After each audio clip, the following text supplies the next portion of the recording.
स्पष्ट रूप में बताने का प्रयास सेलिन ने किया है। सेलिन का कहना है, अपराध शास्त्र में मुख्यतः आचार संबंधी आदर्शों का अध्ययन किया जाता है। ये आचार संबंधी आदर्श एक ऐसा नियम है जो एक विशेष स्थिति वाले या विशेष समूह वाले व्यक्ति को किन्हीं परिस्थितियों में किसी विशेष प्रकार का व्यवहार करने से रोकता है। क्या है ये हमारा अपराध शास्त्र? कि हम अपने आदर्शों का अध्ययन करते हैं और ये अपने आचार संबंधी जो आदर्श हैं, ऐसे नियम हैं जो कि एक विशेष स्थिति और विशेष समूह वाले व्यक्तियों को किन्हीं परिस्थितियों में एक विशेष प्रकार का व्यवहार करना होता है और यदि वो व्यवहार नहीं करता है तो उसको वो क्या करते हैं? रोकते हैं।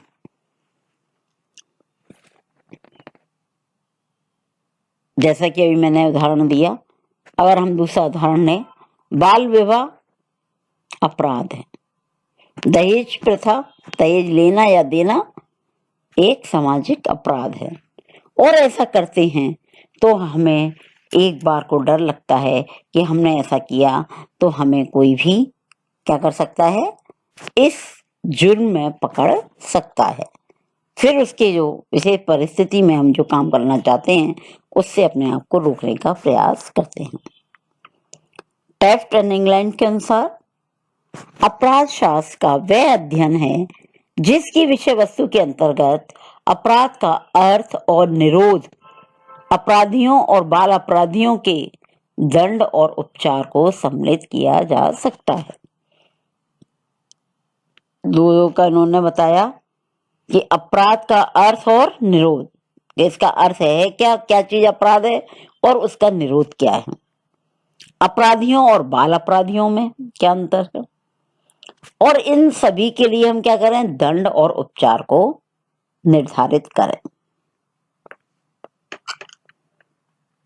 इस प्रकार से बहुत सारे विद्वानों ने अपनी अपने आधार पर परिभाषाएं दी हैं।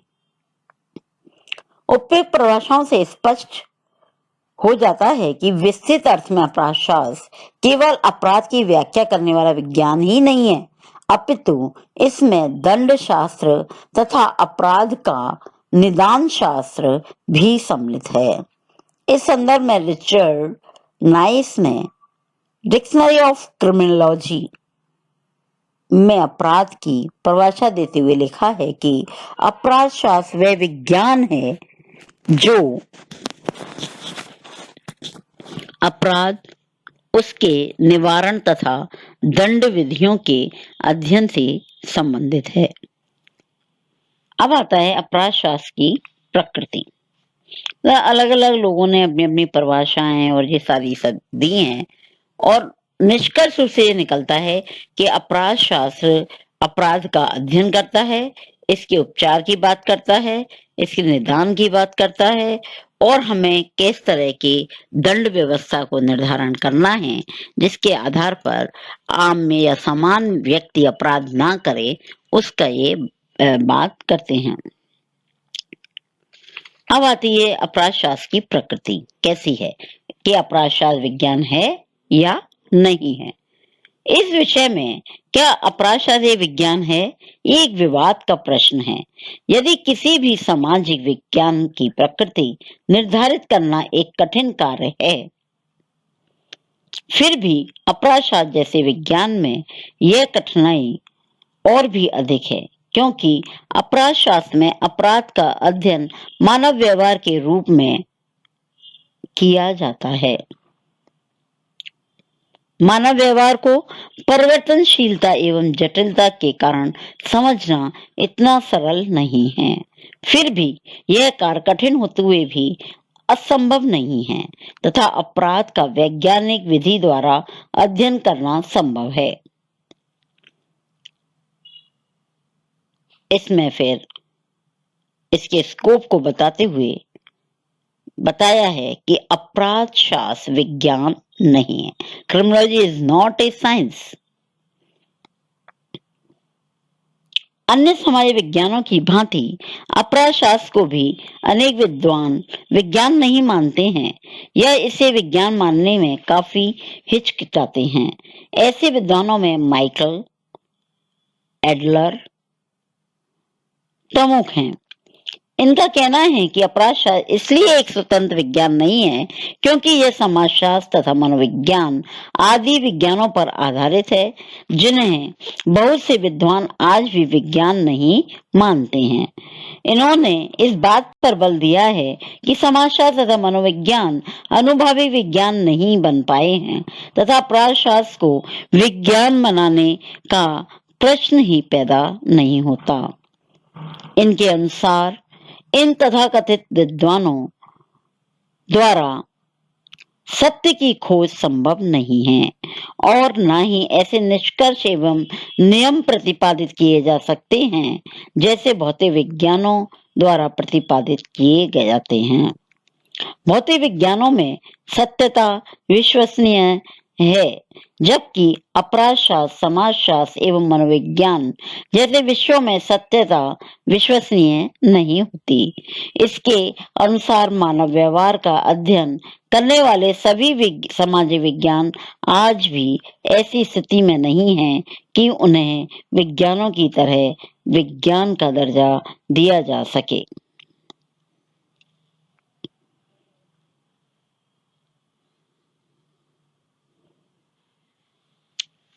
इन विचारों के आधार पर हम ये मानते हैं कि अपराध शास्त्र विज्ञान नहीं है।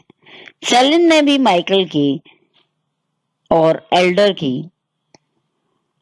की विचारों को आंशिक रूप से सहमति व्यक्त करते हुए कहा है कि अपराध शास्त्र एक घटिया प्रकार का दोगला विज्ञान है, जिसका जन्म जनता की अपराध जैसी महामारी के बारे में चिंता तथा इसे दूर करने के उपायों की चिंतन के परिणाम स्वरूप हुआ। मनोवैज्ञानिक, समाजशास्त्री, मानवशास्त्री, मनोचिकित्सक, राजनीतिक शास्त्री तथा न्याय व विधि विशेषज्ञ होना अनिवार्य है। कोई भी व्यक्ति इस आवश्यकता की पूर्ति सरलता से नहीं कर सकता है।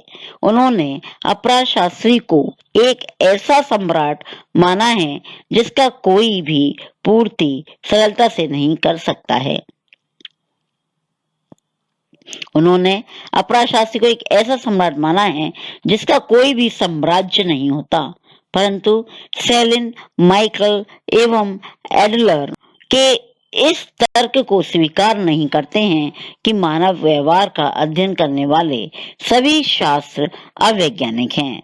यदि ऐसा मान लिया जाए तो इसका अर्थ यह होगा कि केवल भौतिक विज्ञानों को ही विज्ञान माना जा सकेगा और मानव व्यवहार का अध्ययन केवल करने वाले समस्त सामाजिक विषय विज्ञान नहीं कहे जा सकेंगे।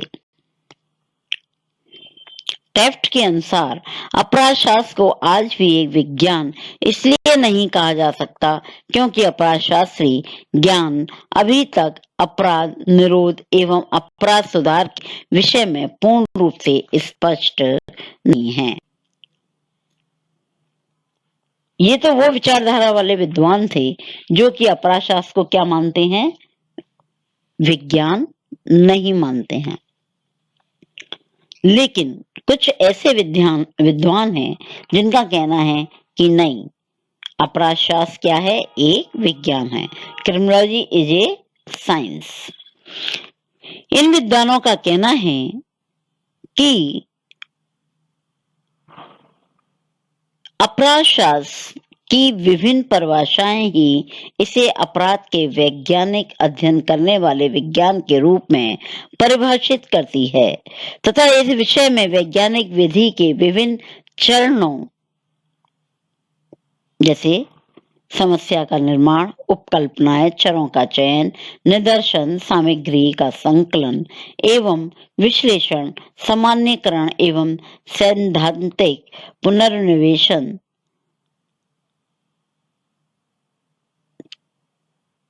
द्वारा अनेक अध्ययन किए जाते हैं।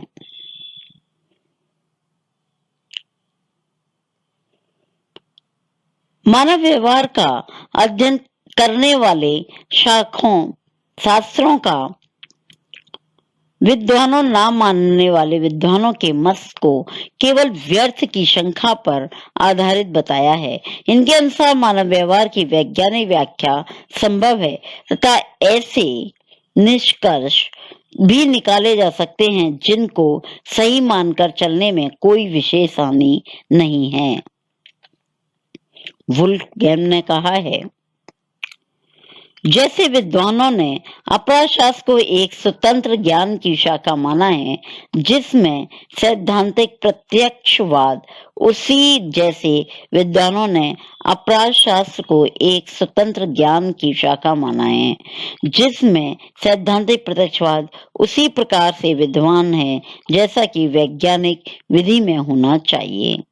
इनके अनुसार अपराध शास्त्र सैद्धांतिक और अनुसंधात्मक पक्ष अपराध, अपराधी तथा उसके प्रति व्यक्त की गई सामाजिक प्रतिक्रियाओं का अध्ययन एक ऐसी दिशा मुक्त नियामक विधि से करता है जिसे वैज्ञानिक कहा जा सकता है।